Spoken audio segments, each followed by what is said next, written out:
Okay, be honest. Have you ever looked at your bank account and just thought, man, I work way too hard to be this broke? Listen, you are absolutely not alone in feeling that way. It is incredibly frustrating when you feel like you're doing everything right, you're grinding away at your job, but you just can't seem to get ahead. Well, here's a secret that most financial gurus won't tell you. For most people, a low income isn't actually what's keeping them broke. It's the unnoticed, everyday financial habits that are silently draining their wealth. In this explainer, we're going to expose the 10 biggest habits that are keeping you poor.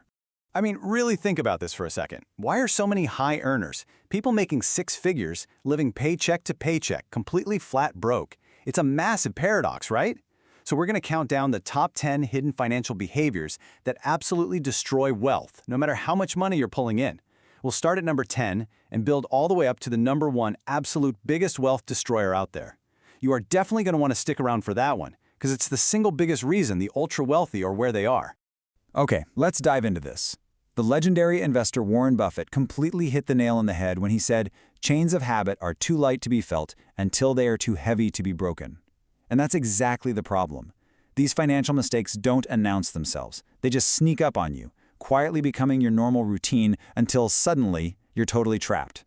So let's start breaking those chains right now. Coming in at number 10, living without a budget. Think about it. Driving without a map or a GPS is just asking to get lost, right? Well, when you don't have a budget, it's the exact same thing for your finances. You have zero direction. The data tells us that without a spending plan, money just kind of vanishes into random, everyday expenses. Unsuccessful people spend their time wondering where their money went, while successful people tell their money exactly where to go. Every single dollar should have a job before the month even begins. This is exactly why zero-based budgeting, where your income minus your expenses equals zero, is just an absolute game changer. And that brings us to habit number 9. Buying things just to impress others. The middle class so often lives way above their means, throwing cash at depreciating liabilities, like financing a shiny new Escalade that loses a ton of value the second you drive it off the lot. Listen, if you make $1 million a year and you spend $1 million a year, guess what? You're still broke. The rich, on the other hand, buy appreciating assets. Take Warren Buffett again. The guy is a multi-billionaire, but he still lives in the exact same house he bought back in 1958 for just $31,500. To build real wealth, you have to want money more than you want stuff. That urge to buy things you can't really afford? Yeah, that leads us right to habit number 8, using credit cards irresponsibly. Credit cards are basically the biggest enablers of bad financial habits because they let you spend on pure impulse and just completely wreck your budget. Guys, credit cards are not free money. When you don't pay off your balance in full every single month, you're paying compound interest to the bank. It is quite literally the exact opposite of building wealth. Let's look at the jarring, concrete math on this. In today's environment, credit card interest rates are hovering right around 24%. If you're carrying a $5,000 balance and you're only paying the minimums, you are handing the bank roughly $1,200 a year in interest alone. $1,200 for absolutely nothing in return. That balance grows so fast it can exponentially spiral out of control, trash your credit score, and lock you in this never-ending cycle of debt.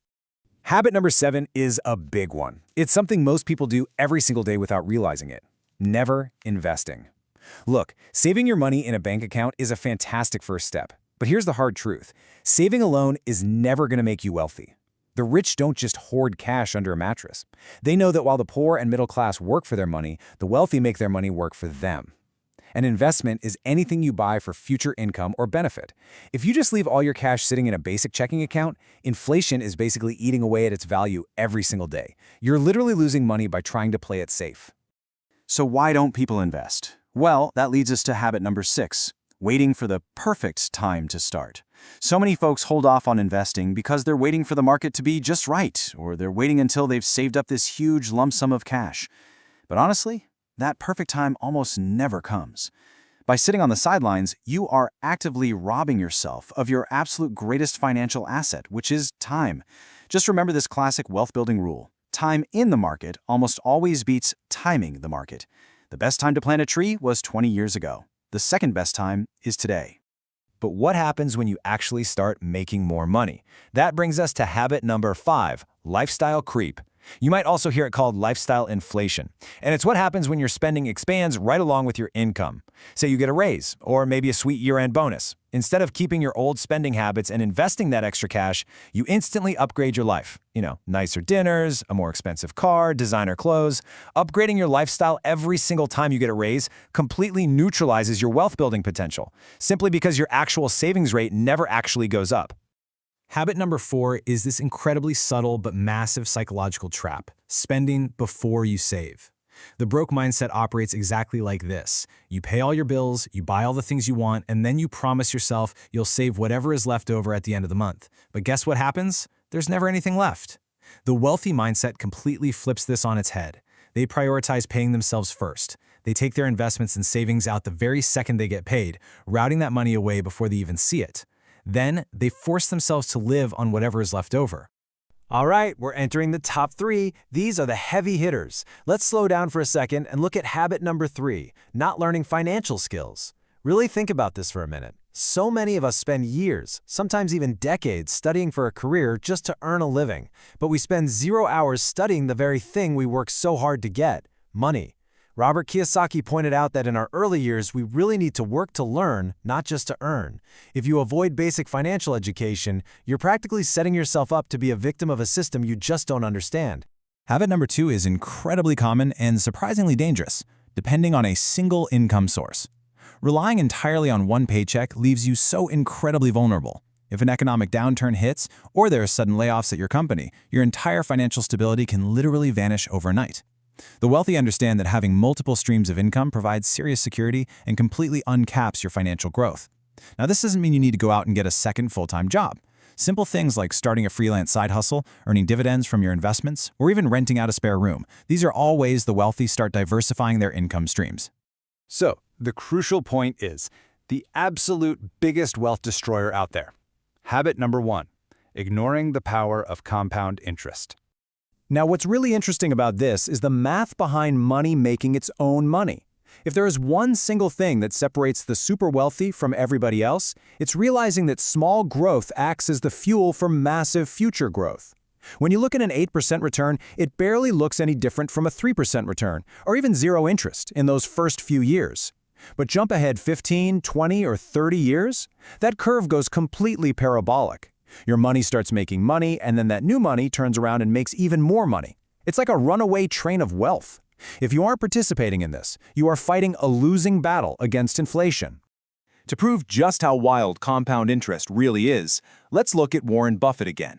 Our sources point out a pretty mind-blowing fact. Out of Warren Buffett's staggering $84.5 billion net worth at the time of the study, $84.2 billion of it was accumulated after his 50th birthday. Let that sink in.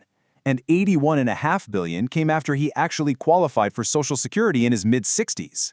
His fortune isn't just about being a genius stock picker. It's the direct result of just letting compound interest work its absolute magic over several decades. Let's move to and see how this builds a solution. Now that we know the wealth destroyers, here's a bonus tip. Automate your wealth. Relying on sheer willpower to budget, save, and invest every single month is just exhausting. Eventually, you're going to slip up. So, here's the exact roadmap to take willpower out of the equation entirely. Step 1, you get paid. Step 2, you have your bank automatically transfer a set percentage immediately into your investment and savings accounts.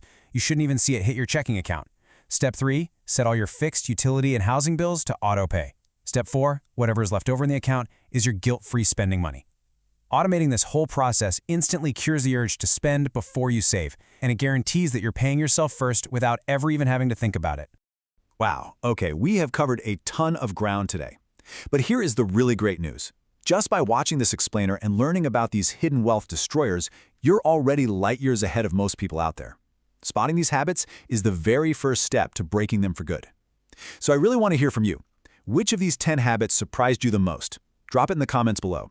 And just remember, you are either working for your money or your money is working for you. Which one are you going to choose today? Keep an eye out for our next explainer, where we'll break down exactly how to build your very first $100,000 from absolute zero. Until next time, stay focused and keep building.